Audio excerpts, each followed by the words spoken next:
Ini juga penting teman-teman. Ternyata ya, kalau kita mau, kan orang bercanda teh pengen semangat lagi nih, biar nggak bosen. Bercanda mah untuk menghilangkan sedih, bercanda mah untuk menghilangkan stres, bercanda supaya dapat energi baru kan. Ternyata ada yang lebih efektif daripada bercanda kalau kita pengen semangat lagi. Kalau kita pengen survive dari sebuah masalah, ada yang lebih efektif daripada bercanda. Walaupun bercanda itu boleh. Apa yang lebih efektif? Menangis. Menangis itu, menitikkan air mata itu lebih powerful daripada tertawa. Cuman kita sering memilih tertawa daripada menangis. Sama kayak orang lebih senang minum kopi walaupun minum kopi itu boleh daripada minum air putih. Padahal lebih menyehatkan minum air putih. Cuma kan gak ada sensasinya. Tapi kalau kita bisa mengubah mindset kita, kalau orang teman-teman nanya, ngopi yuk gitu kan gitu ya. Minum air putih yuk kan gitu ya. Bisa gak sih kita ngomong kayak gitu? Nah ini mengubah mindset nih. Kalian lagi ngapain? Lagi minum air putih. Pasti dibilang, gak seru ah. Kalau kalian lagi ngapain? Lagi ngopi. Di mana? Di kafe. Lagi ngapain? Lagi minum air putih di mana? Di beer house. Di beer house minum air putih. Kan? Ini kan keren nih, minumnya air putih. Di beer house minum air putih, di kafe minum air putih. Kalau yang masih beer house ya, tapi kalau bisa nggak usah. Terus di tempat apa, dimanapun lagi, hari ini belum minum air putih gitu. Bukan hari ini belum ngeteh, belum ngopi. Pagi-pagi dihidangin kopi sama istri kita. Papa mah sekarang udah nggak minum kopi. Papa mah malamnya menangis, siangnya minum air putih kan gitu ya. Wah itu keren tuh, malamnya nangis, siangnya minum air putih. Berarti papa udah nggak bercanda dong. Enggak mah nangis gitu. Jadi air mah nangis sambil tersenyum. Mana nangisnya ya. Coba kita ubah mindset dari boleh minum air putih, tetapi boleh minum kopi, tapi yakinlah air putih lebih baik daripada kopi. Makanya Nabi mengatakan air itu tahurun, air itu bersih dan membersihkan.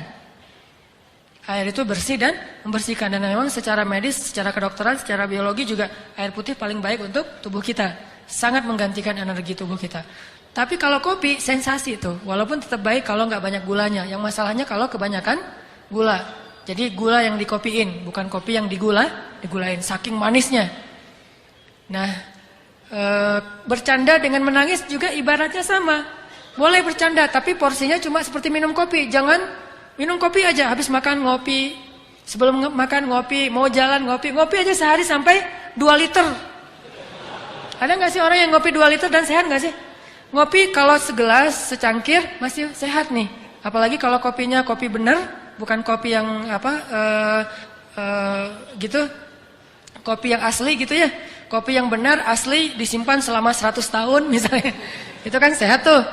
Udah gitu baristanya keren lagi. Secangkir, 2 cangkir dalam sehari masih wajar. Bayangin kalau ngopi sehari 2 liter. Kan gak sehat kan? Sedangkan minum air putih minimal berapa liter sih? 8 gelas? Gelas yang mana dulu nih? Bebas aja ya. Nah kalau air putih sehari 2 liter kan sehat. Melancarkan ginjal kita juga jadi sehat, melancarkan pencernaan segala macam lah, auranya juga jadi segar gitu. Sedangkan kopi kebanyakan justru jadi eksotis kayak kopi kan ya. Kenapa kok Ustadz warnanya eksotis banget? Saya senang ngopi gitu misalnya. Kalau yang kurang eksotis berarti senang coklat. Kalau yang sangat tidak eksotis berarti senang susu. Apaan gitu ya. Intinya kebanyakan kopi itu tidak sehat, sama seperti kebanyakan bercanda. Bercanda sewajarnya, oke, bercanda secangkir, bercanda 2 cangkir, tapi bayangin kemana-mana bercanda. Sama kayak orang kemana-mana bawa botol aqua tapi isinya kopi. Ngopi lagi, nggak bagus juga buat jantung dia. Makanya sewajarnya perbanyaklah menangis. Karena menangis itu air mata kita menggugurkan dosa dan membersihkan hati yang kotor. Air mata itu seperti hujan. Kalau di Arab itu diibaratkan hujan itu membersihkan rumah, daun-daun dari debu. Karena mereka mah padang pasir, daun banyak yang berdebu dibersihkan oleh air hujan. Maka begitulah air mata membersihkan hati seseorang. Coba nanti bayangin bedanya kesan habis ketawa sama habis nangis. Habis ketawa seru tapi capek. Ketawa, aduh capek juga ya ketawa ya. Capek kan? Tapi kalau menangis insya Allah gak akan capek. Kalau nangisnya karena dosa-dosa, nangisnya karena ingat Allah, nangisnya karena ingat akhirat, itu gak akan capek. Justru habis nangis semangat tuh. Beda banget kesannya habis nangis sama habis ketawa. Makanya ketawanya jangan kebanyakan. Nabi mengatakan, kalau kalian melihat apa yang aku lihat, kalian akan sedikit tertawa. Boleh ketawa tapi sedikit. Dan banyak menangis. Makanya kalau teman-teman belajar, saya juga lagi belajar nih. Lagi galau, nangis. Gak apa-apa, nangisnya tapi bukan karena masalah itu.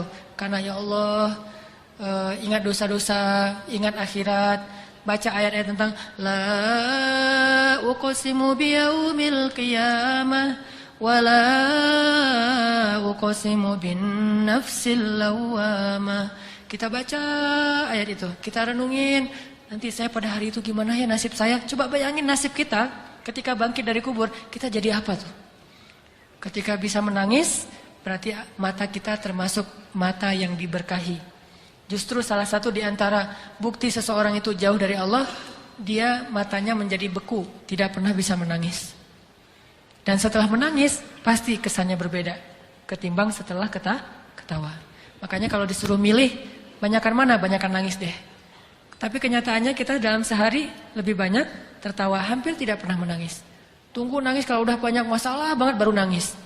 Dan kita waktu itu akan ngelihat, ketika kita banyak menangis, kita doanya lebih khusyuk, sholatnya lebih khusyuk, ngajinya lebih banyak kan ya, energinya nambah kalau kita nangis, kayak dicas gitu.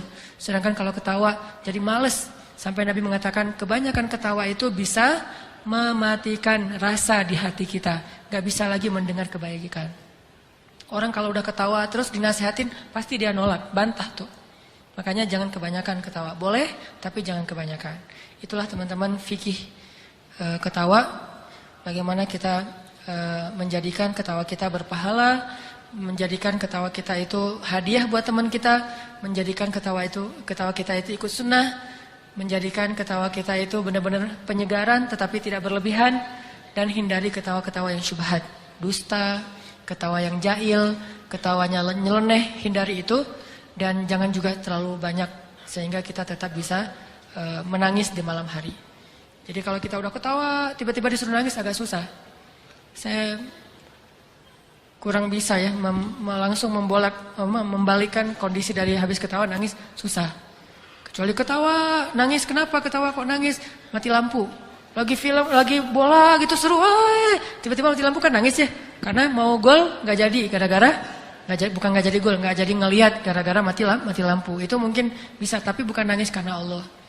Tangisi dosa-dosa, maka bergugurlah dosa itu. Tapi kalau kita mentertawakan dosa, maka bertambah dosa kita.